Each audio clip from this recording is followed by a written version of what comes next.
Hello everyone, कैसे हैं आप सभी। अच्छी तैयारी चल रही होगी आप लोगों की। तो आप लोगों की तैयारी के लिए मैं आप लोगों के लिए बसा या लिपिड्स लेकर आई हूँ। तो आज हम समझेंगे कि बसा क्या होती है। बसा को ही लिपिड्स कहते हैं और ये एक पोषक तत्व है जिससे भरपूर एनर्जी हमें मिलती है। तो बात करते हैं क्या होते हैं ये लिपिड्स। बसा और तेल, जो आपने तेल देखे होंगे या घी देखे होंगे, वही लिपिड्स का समूह है। तो ये विशेषता चिकनाई चिपचिपे होते हैं और ये पानी में घुलते नहीं हैं, जल में अघुलनशील होते हैं। लेकिन कुछ कार्बनिक पदार्थ जैसे कि बेंजीन है, ईथर है, अल्कोहल, इन सब में ये घुल जाते हैं। तो कार्बनिक यौगिक में ये घुलनशील होते हैं। कार्बोहाइड्रेट की तरह ये मुख्य रूप से कार्बन, हाइड्रोजन, ऑक्सीजन से बने होते हैं। ये ऊर्जा इसमें ऊर्जा इनसे सबसे ज़्यादा मिलती है। 1 ग्राम बसा से हमें 9 किलो कैलोरी मिलेगी, लेकिन 1 ग्राम कार्बोहाइड्रेट से और 1 ग्राम प्रोटीन से 4 किलो कैलोरी ही मिलती है। तो सबसे ज़्यादा कैलोरीज किससे मिलेगी? लिपिड से। और इनमें ऑक्सीजन की मात्रा कम और हाइड्रोजन और कार्बन का अनुपात अधिक होता है कार्बोहाइड्रेट और प्रोटीन की तुलना में। ये ग्लिसरॉल और बसीय अम्लों से मिलकर बने होते हैं। वसा कई अलग अलग प्रकार के होते हैं, जिनमें संतृप्त वसा, असंतृप्त वसा और ट्रांस वसा शामिल है। असंतृप्त वसा को आमतौर पर संतृप्त वसा की तुलना में स्वस्थ माना जाता है। आपने सुना होगा कि सैचुरेटेड फैटी एसिड और unsaturated fatty acid. Saturated fatty acid को ही हम हिंदी में संतृप्त वसा कहते हैं। तो जो सैचुरेटेड फैटी एसिड होते हैं वो नॉर्मल टेम्परेचर पर भी जमे रहते हैं, जैसे कि घी है, डालडा है। लेकिन जो असंतृप्त वसा है उसमें आते हैं जैसे कि तेल जो होते हैं, अगर हम उसे रखेंगे नॉर्मल टेम्परेचर पर भी वो लिक्विड फॉर्म में रहते हैं, द्रव रहते हैं, जो कि हेल्दी हैं। लेकिन अगर घी और डालडा हम ज़्यादा यूज़ करेंगे तो वो हमारे लिए अनहेल्दी हैं। तो ये लिपिड्स का वर्गीकरण है। लिपिड्स को 3 भागों में बांटा गया है। एक सरल लिपिड्स, यौगिक लिपिड्स और ड्राइव्ड लिपिड्स। सरल लिपिड या सिंपल लिपिड्स में आते हैं बसा या तेल, और इसमें मोम भी आते हैं। यौगिक लिपिड में आते हैं फॉस्फोलिपिड, ग्लाइकोलिपिड्स और प्रोटियोलिपिड्स, व्युत्पन्न लिपिड्स।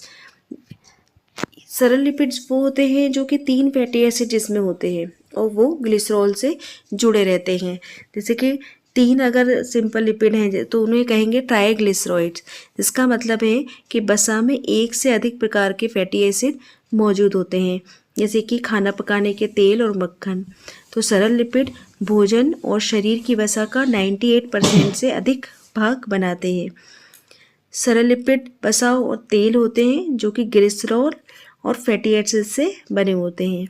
वो भोजन और शरीर की वसा का एक प्रमुख स्रोत है। दूसरा होता है संयुक्त लिपिड। तो ये संयुक्त लिपिड्स वो होते हैं जो कि अन्य अणु जैसे कि कार्बोहाइड्रेट है, प्रोटीन है और फॉस्फोरस है, उससे जुड़े होते हैं। मतलब एक आपका बसीय अम्ल होगा तो उसमें कार्बोहाइड्रेट का ग्रुप भी जुड़ा होगा। अगर एक प्रोटीन का ग्रुप होगा तो उसमें बसीय अम्ल होगा। तो जो बसीय अम्ल प्रोटीन के साथ जुड़ते हैं तो प्रोटियोलिपिड से हो जाते हैं। जो बसीय अम्ल फॉस्फोरस से जुड़ते हैं तो वो फॉस्फोलिपिड होते हैं। जो बसीय अम्ल कार्बोहाइड्रेट से जुड़ते हैं तो वो ग्लाइकोलिपिड्स होते हैं। तो जब कोई दूसरा सब्सटेंस लिपिड्स में जुड़ता है तो वो यौगिक या संयुक्त लिपिड्स या कंपाउंड लिपिड्स कहलाता है। व्युत्पन्न लिपिड ये वसा के टूटने के उत्पाद हैं। जब सिंपल और ये जो कंपाउंड लिपिड जब टूटते हैं तो टूटने के बाद वो ग्लिसरॉल और फैटी एसिड में ही टूटेंगे, तो उनको ड्राइव्ड लिपिड कहते हैं। डाइग्लिसराइड्स और मोनोग्लिसराइड, ग्लिसरॉल और फैटी एसिड इसमें शामिल है। स्टेरॉल्स वे फैटी एसिड और ग्लिसरॉल से नहीं बने होते, लेकिन बेंजीन रिंग की संरचना होती है। इन वसा जैसे पदार्थों में कोलेस्ट्रॉल और वसा में घुलनशील विटामिन ए, डी, ई के शामिल है। आपने सुना होगा, विटामिन भी अभी मैं पढ़ाऊँगी, स्लाइड डालूँगी उसकी वीडियो, लेकिन सुना होगा आपने कि ADE के जो होते हैं वो वसा में घुलनशील होते हैं। तो वो कोलेस्ट्रॉल और वसा में घुलनशील विटामिन ADE के इसमें शामिल है, इसे कहते हैं स्टेरॉल्स। वसा में मौजूद फैटी एसिड के आधार पर लिपिड का वर्गीकरण। तो जो अभी हमने बात की थी सैचुरेटेड अनसैचुरेटेड फैटी एसिड, वही इम्पोर्टेंट है। ये बहुत एग्जाम में ये क्वेश्चन, इससे रिलेटेड क्वेश्चन बहुत आते हैं। संतृप्त वसा अम्ल मतलब सैचुरेटेड फैटी एसिड, असंतृप्त वसा मतलब अनसैचुरेटेड फैटी एसिड। संतृप्त वसा का मतलब क्या है कि जो सामान्य तापमान पर भी जमे रहते हैं, जैसे कि घी है, डालडा है। असंतृप्त वसा का मतलब सामान्य तापक्रम पर वो द्रव के रूप में रहते हैं, तो वो रहते हैं। और मोनो असंतृप्त वसा अम्ल, ये असंतृप्त वसा के ही प्रकार है। मोनो असंतृप्त वसा अम्ल मतलब मोनो अनसैचुरेटेड फैटी एसिड और पॉली अनसैचुरेटेड फैटी एसिड, ये अनसैचुरेटेड फैटी एसिड के प्रकार हैं। अब बात करते हैं सैचुरेटेड फैटी एसिड। जो सैचुरेटेड फैटी एसिड होते हैं उनमें कार्बन परमाणु सभी हाइड्रोजन परमाणुओं को संभवतः वहन करता है।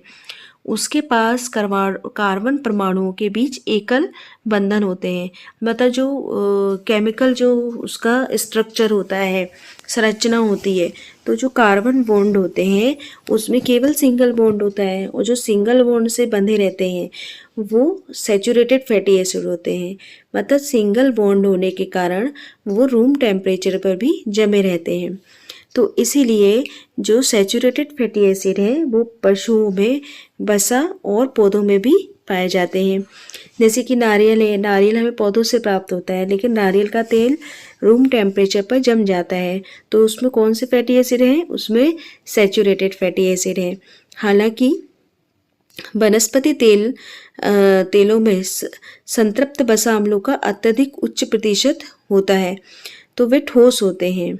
ठीक है, तो ऐसी जो पशुओं में पाए जाएंगे एनिमल सोर्सेस से, वो भी उसमें भी ज़्यादा सैचुरेटेड फैटी एसिड होते हैं।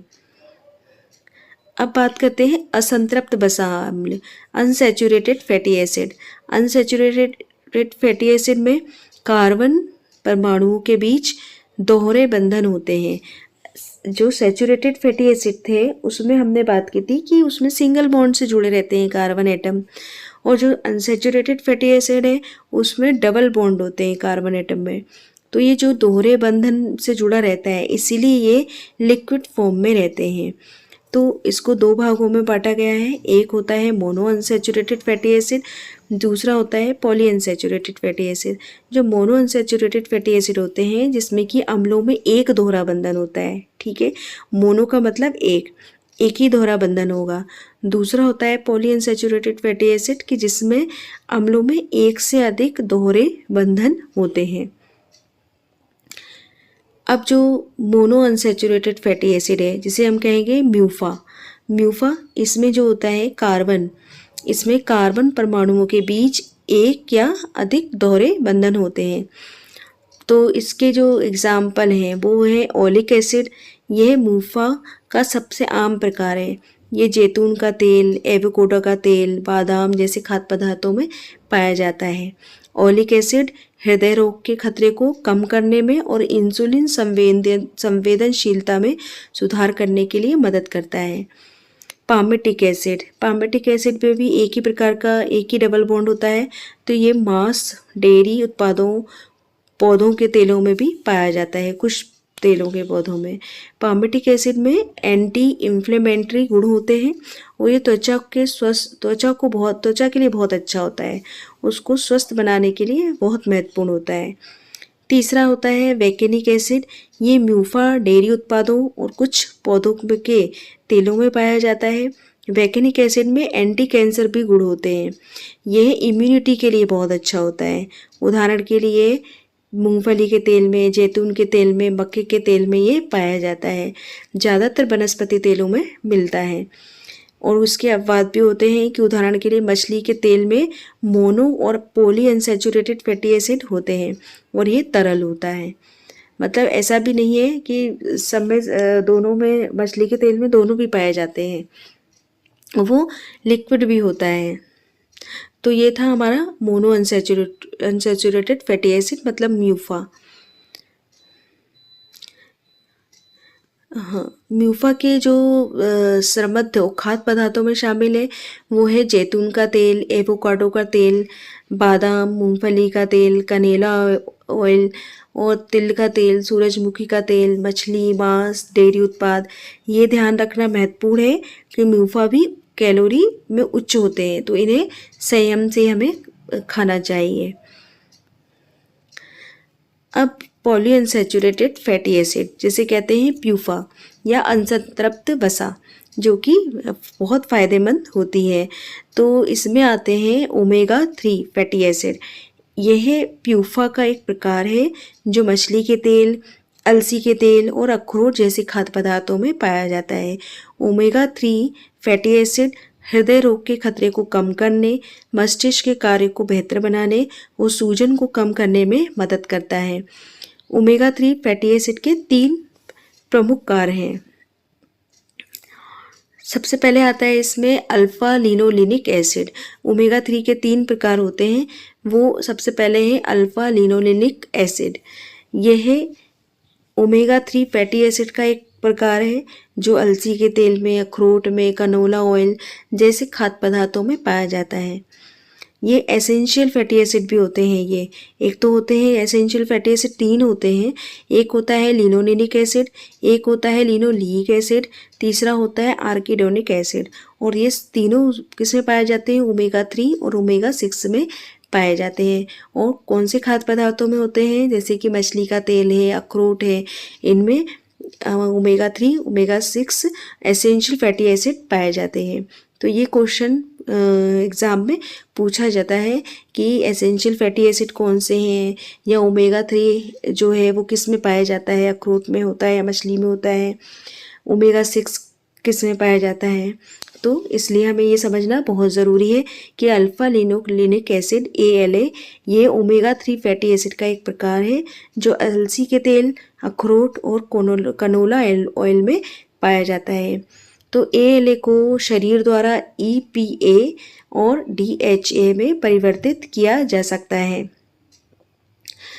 DHA EPA का मतलब होता है ईकोसोम्पेटेनोइक एसिड। ये ओमेगा 3 फैटी एसिड का एक प्रकार है जो कि मछली के तेल में पाया जाता है। मतलब हम कह सकते हैं कि मछली के तेल में ओमेगा 3 फैटी एसिड पाए जाते हैं।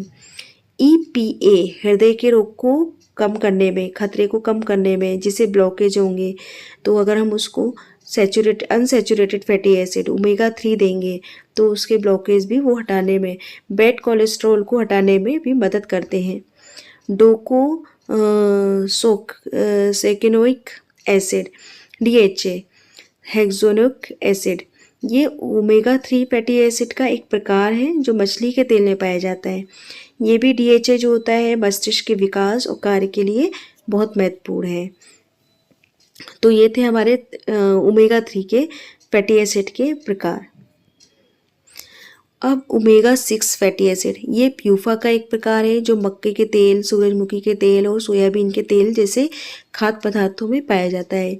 ओमेगा 6 फैटी एसिड त्वचा के स्वास्थ्य को बेहतर बनाने और सूजन को कम करने में भी मदद करता है। ओमेगा 6 जो होते हैं वो 2 प्रकार के होते हैं। सबसे पहला होता है लिनोलीक एसिड जो LA के नाम से जाना जाएगा। ये ओमेगा 6 फैटी एसिड का एक प्रकार है जो कि मक्के के तेल में, सूरजमुखी के तेल में, सोयाबीन के तेल में जैसे खाद्य पदार्थों में पाया जाता है। इसे हमें लेना चाहिए। हमें ओमेगा 3, ओमेगा 6 लेना चाहिए, ये अच्छे होते हैं स्वास्थ्य के लिए। तो इनमें गामा लिनोलिक एसिड भी में परिवर्तित किया जा सकता है। तो गामा लिनोलेनिक एसिड कौन सा होता है? ये ओमेगा 6 का ही एक प्रकार है जो कि प्रिमरोज तेल, बोरोस तेल और खाद्य पदार्थों में पाया जाता है और सूजन कम करने के लिए, स्किन के लिए ये हेल्दी रहता है। तो ये ओमेगा 3 जो मछली के तेल में सबसे ज़्यादा पाया जाता है, और ओमेगा 6 जो कि सोयाबीन के तेल, सूरजमुखी के तेल, मक्के के तेल इसमें पाया जाता है और जो स्किन के लिए बहुत अच्छा होता है। ये देखिए इसमें यही है श्रमबद्ध साधन, मछली, अलसी का तेल, अखरोट, मक्के का तेल, सूरजमुखी का तेल, सोयाबीन का तेल। लेकिन इसमें भी उच्च कैलोरी है तो इसमें भी हमें संयम से खाना चाहिए। वैसे भी जो वसा है या लिपिड्स कह सकते हैं, वो हमें उतनी ही मात्रा में खानी चाहिए जितनी ज़रूरी है। ज़रूरत से ज़्यादा खाने पर ओबेसिटी या ओवरवेट की संभावना भी रहेगी। अब बात करते हैं कोलेस्ट्रॉल। कोलेस्ट्रॉल क्या होता है? एक वसा होता है जो कि रक्त में पाया जाता है। वसे जैसा ही पदार्थ होता है जो कि ब्लड में रहता है, और ये शरीर कोलेस्ट्रॉल का उपयोग हार्मोन बनाने में, विटामिन डी और पित्त बनाने के लिए करता है। किसके लिए करता है कोलेस्ट्रॉल का उपयोग? हार्मोन बनाने के लिए, विटामिन डी और पित्त बनाने के लिए करता है।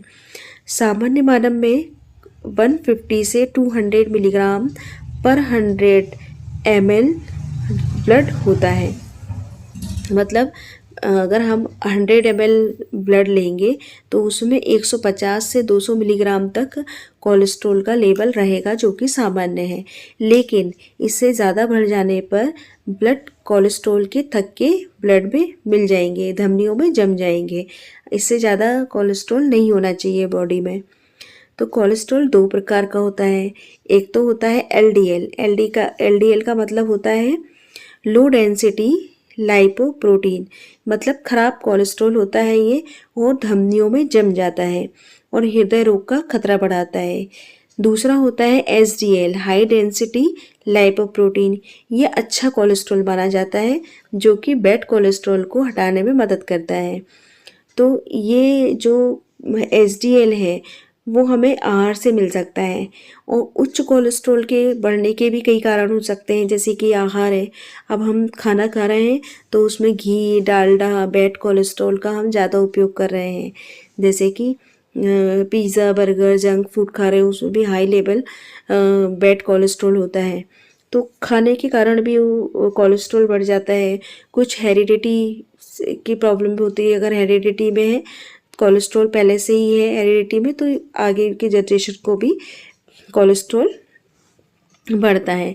मोटापा है, उम्र है, और या अन्य कोई डिजीज़ है तो उसमें कोलेस्ट्रॉल बढ़ सकता है। अब आते हैं दृश्य और अदृश्य वसा, इनविजिबल या विजिबल फैट। तो विजिबल फैट जो होती है वो प्राकृतिक सोर्स से ली जा सकती है। जैसे कि दूध से हम मलाई निकाल रहे हैं, मलाई चिपचिपी है, मलाई चिकनी है, तो मतलब वो विजिबल है, उसमें से हमें दिख रही है कि वो उसमें से तेल या चिकनाई निकल रही है, फैट है। उसमें घी जैसे विजिबल है। नट्स जो होते हैं, जैसे मूंगफली को अगर हम पीसेंगे तो उसमें से तेल निकलेगा, तो वो हमें दिख रहा है। जो चीज़, जो फैट्स हमें दिख रही है वो विजिबल है, दृश्य वसा है। और जो अदृश्य वसा जो होती है वो जिसे हम नग्न आँखों से नहीं देख पाते, जैसे कि अनाज हैं, दालें हैं, नट्स हो गए। तो ये चीज़ें दूध को जब हम गर्म करेंगे तो और मलाई निकलेगी तो हमें वसा समझ में आएगी। लेकिन कच्चे दूध में कहीं भी वसा के ड्रॉपलेट्स नहीं दिखते हैं, तो वो होती है अदृश्य वसा। तो ये विजिबल और इनविजिबल फैट है। अब बात करते हैं वसा के कार्य की। वसा के कार्य क्या होते हैं? ऊर्जा का स्रोत है। सबसे पहले कि वसा हमारे शरीर के लिए ऊर्जा का एक बड़ा स्रोत है। कार्बोहाइड्रेट और प्रोटीन को तुलना में वसा से ज़्यादा कैलोरी मिलती है। 1 ग्राम वसा से हमें 9 किलो कैलोरीज मिलेगी। 1 ग्राम कार्बोहाइड्रेट या प्रोटीन से सिर्फ 4 कैलोरी मिलती है। लेकिन फिर भी हमें वसा का केवल 20 से 30% ही लेना चाहिए। बाकी जो कैलोरीज है हमें कार्बोहाइड्रेट से ही पूरी करना चाहिए। इसलिए दिन भर में हम कार्बोहाइड्रेट का पार्ट ज़्यादा लेते हैं। अंगों की सुरक्षा। वसा हमारे शरीर के जो अंदरूनी अंग हैं, जैसे किडनी है, हार्ट है, लीवर है, उसको जब वो वर्क करते हैं तो उसको बाहरी चोट से बचाता है। तो उसके चारों एक परत बना लेता है और उसको सुरक्षित रखता है, जैसे कि उसमें कोई चोट ना पहुँचे, अंदर के जो अंग हैं उसमें चोट ना पहुँचे। तीसरा, शरीर का तापमान नियंत्रण रखता है, मतलब वसा हमारे शरीर के तापमान को सही रखने में मदद करता है। ये शरीर को गर्मी देने का काम करता है और जिससे ठंडक में भी शरीर का तापमान सही बना रहता है। विटामिन और खनिज लवणों का अवशोषण। कुछ विटामिन जैसे कि होते हैं ए, डी, ई के सिर्फ वसा में ही घुल सकते हैं। वसा इन विटामिनों को शरीर में सही से पहुंचाने में भी मदद करता है। कोशिकाओं का निर्माण। वसा हमारी कोशिकाओं की बाहरी परत बनाने में भी मदद करता है। ये परत कोशिकाओं का सही आकार और सुरक्षा भी देती है। हार्मोन का निर्माण। हमारे शरीर में कई तरह के ज़रूरी हार्मोन होते हैं जो वसा से ही बनते हैं। यह हार्मोन शरीर के कई कामों को सही रखते हैं। दिमाग का विकास। वसा हमारे दिमाग के सही विकास के लिए भी ज़रूरी है। 60% भाग जो होता है वो वसा से ही बना होता है। दूसरा, स्वाद और खुशबू। स्वाद और खुशबू तो आपको मालूम ही है कि ये वसा, मतलब तेल में तलने वाली चीज़ें कितनी अच्छी लगती हैं खाने में, खुशबू कितनी अच्छी आती है अगर हम तलेंगे तो।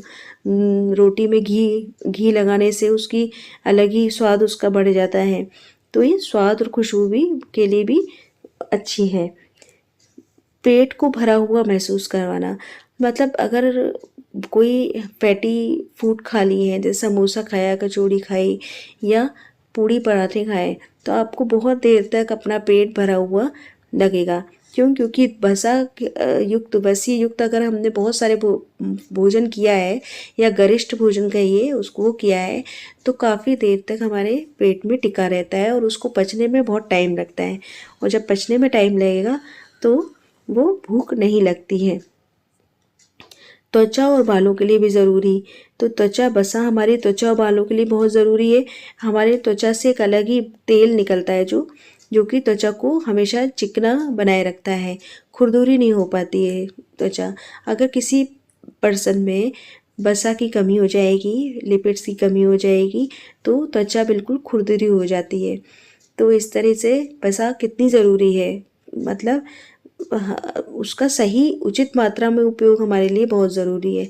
और अगर ज़्यादा मात्रा में ले लिया तब वो अच्छी नहीं है, लेकिन कम मात्रा में भी नहीं लेना चाहिए और ना ज़्यादा मात्रा में भी नहीं लेना चाहिए, दोनों ही गलत हैं। तो सही मात्रा में अगर हम लेंगे वसा तो हमारा शरीर हमेशा स्वस्थ रहेगा।